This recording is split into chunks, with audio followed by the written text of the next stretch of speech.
So once all that ammonia is made, what happens to it, right? And so in addition to ammonia being used in assimilatory pathways in order to form biomolecules, it's also used by other microbial species in order for biological um, energy transduction pathways. So they're using this ammonia in it, for instance, to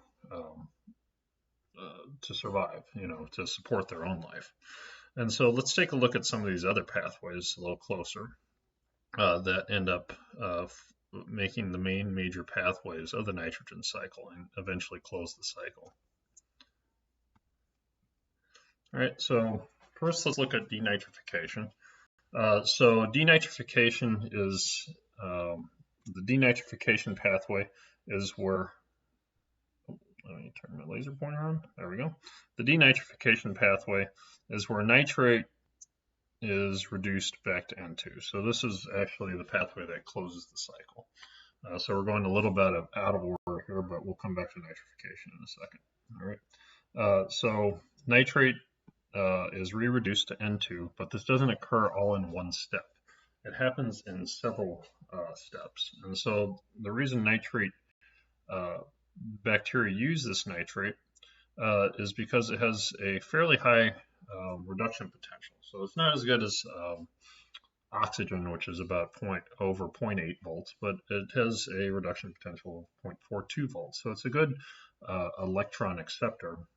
And in fact, it is such a good electron acceptor, these bacteria use this for anaerobic metabolism. Okay, so this is done in the absence of oxygen. So when there is no oxygen around, some bacteria can use nitrate as an alternative electron acceptor to support respiration.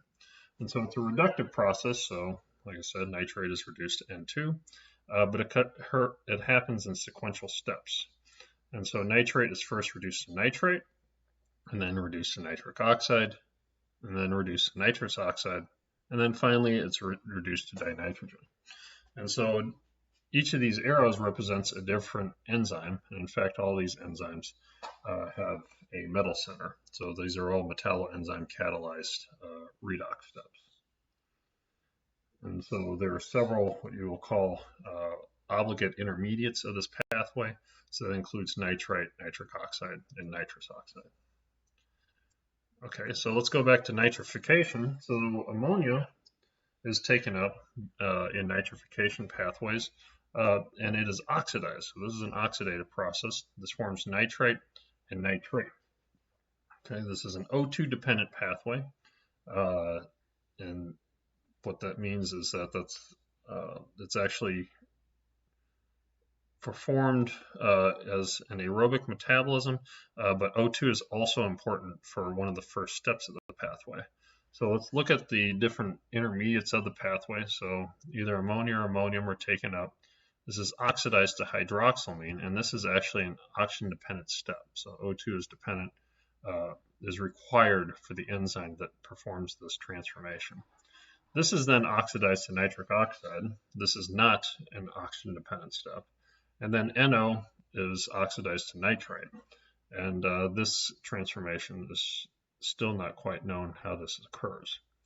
Nitrite can then either, many bacteria only oxidize ammonia or ammonium to nitrite, and then nitrite is released from these bacteria, and other bacteria called nitrite oxidizing bacteria pick up this nitrite and oxidize it finally to nitrate.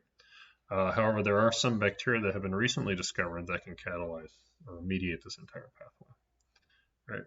And so the goal of this pathway is to provide electrons. So as an oxidative process, electrons are being generated at each of these steps. And again, these are all catalyzed by metalloenzymes for each of these steps. And so electrons are being passed on to electron transfer proteins, and those are ultimately used for respiratory processes in order to produce energy for the bacteria to survive, or the archaea for that matter. Okay. And finally, one interesting pathway that has been recently discovered in the last 10 or 15 years is called anaerobic ammonia oxidation. So unlike nitrification, this requires absolutely no oxygen to oxidize the ammonia. And in fact, the bacteria are completely anaerobic. They don't use oxygen whatsoever. And this is an interesting pathway that uses ammonia to oxidize ammonia. The bacteria pick up nitrite, but really the key step within this is when nitrite is reduced by an enzyme called nitrite reductase to form nitric oxide. And so the centerpiece of this metabolism for these bacteria is an enzyme called hydrazine synthase. And as the name suggests, it synthesizes hydrazine. And yes, that's the same hydrazine that can be used as a liquid propellant for rockets. So in this step, nitric oxide is used as the oxidant to oxidize ammonia to hydrazine. And then finally, hydrazine is taken and transformed by a hydrogen dehydrogenase. So this is oxidized to N2, and then N2 is released to the atmosphere. And so this is another way of closing the pathway via NH3 and nitrite.